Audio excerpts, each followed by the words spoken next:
My life was very smooth. Then suddenly the war was approaching the city, the Saigon, and my whole life was turned upside down.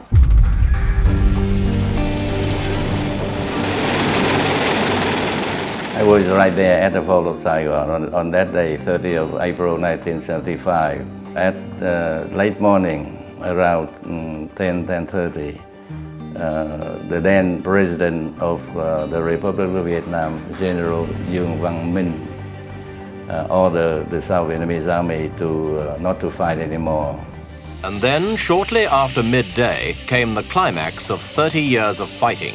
The first North Vietnamese troops entered the city, packed into trucks that flew the red and blue flag of the Communist Provisional Revolutionary Government, the PRG.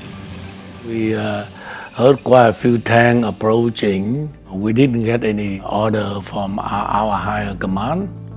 I just ordered the people under me in a platoon to withdraw from the headquarters on the 3rd of April. I saw in my eyes the crashing of the gate by communist forces. Then I walked down the street, the main street of Saigon, the very famous one, the Rue Catina. The image that was in my mind was very sad, in the sense that I saw the Marine, the South Vietnamese Marine, walk up the street with a weapon. And when I reached the National Assembly, I saw perhaps a platoon or so of women try to occupy the legislative branch of the Republic of Vietnam. People running out, running to the Saigon River. They want to escape on the ship over there. A lot of evacuees, I think, tried to escape the communists that came to the city. The harbour was full of small cargo ships, full of people, whose only way out now was this desperate, perhaps suicidal attempt.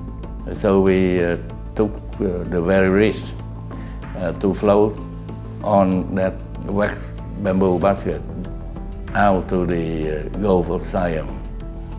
After 36 hours of terrible experience and scary situation, there were 5 Thai trawlers passing by.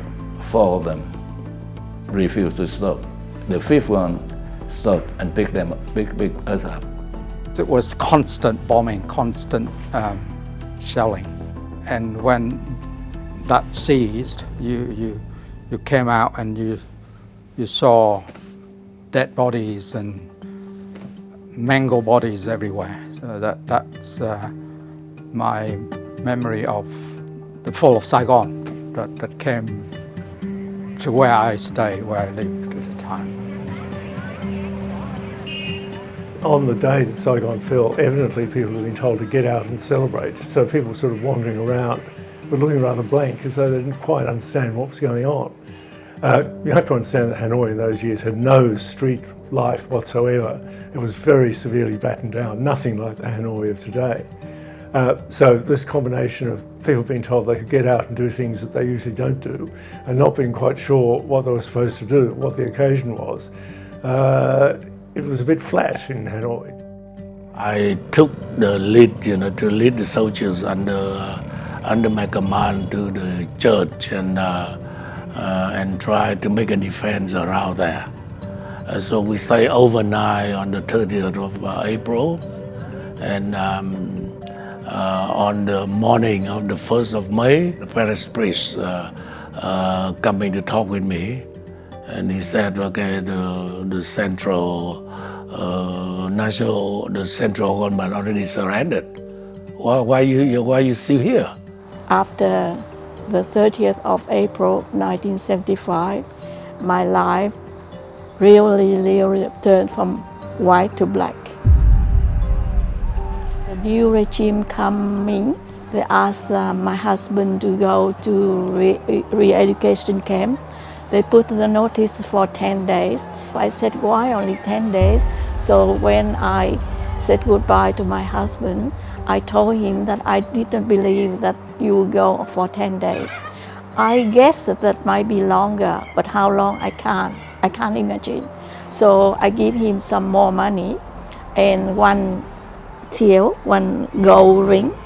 I said, you just keep that just in case you need that. And he said, no, I don't need that. I said, no, think of me and you take it. And believe me, he went along for 2 years. I'll be constant supervised by the local detective and secret agents. So I was called to present them at the school and sent directly to the order of 10 days, I think, 7 days, 7 days. 7 days, of food payment, but I did not end up, by 7 years anyway, on various concentration camps.